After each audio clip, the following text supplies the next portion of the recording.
Hello, good morning, students. Today's transcription number 183 on the speed of 100 words per minute.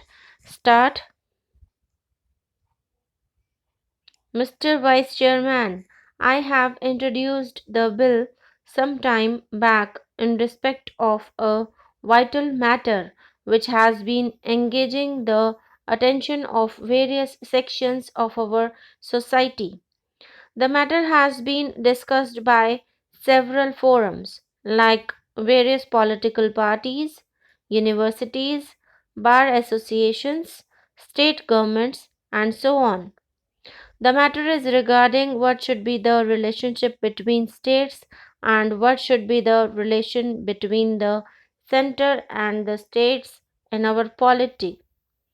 The founding fathers of the Constitution advisedly envisaged a two-tier system for the country, one at the center and another at the state level.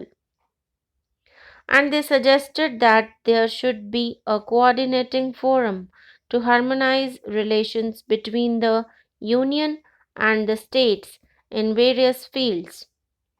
India is a very large country, and a centralized administration is not compatible with the diversity or the efficiency needed for such a vast country like ours. Article 263 was thought of as a way out to coordinate and harmonize the relations between the center and the states and between the state themselves. Unity and diversity were accepted as natural in a situation like ours, and they provided a device, mechanism, and apparatus to deal with situations which may lead to conflict or controversy between the states and between the Union and the states. Mr. Vice Chairman, India has been divided and divided in the past. The problem of unity was a major concern. At the same time, how to protect the autonomy of the states, the regions, was also important. That was uppermost in the minds of the constitution makers. So, Article 263 was brought in deliberately for this purpose.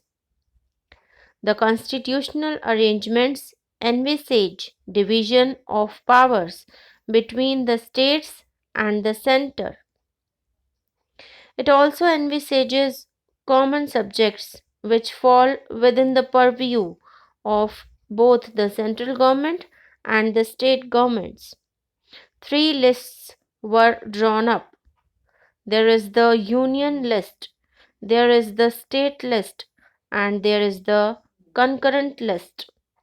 But while working this arrangement in the last 4 decades, there has been a persistent tendency of over centralization of power, concentration of power in the union government. The union government has been slowly and steadily taking over some of the functions, some of the powers which legitimately belong to the state governments. This caused tension naturally between the center and the states to a great extent.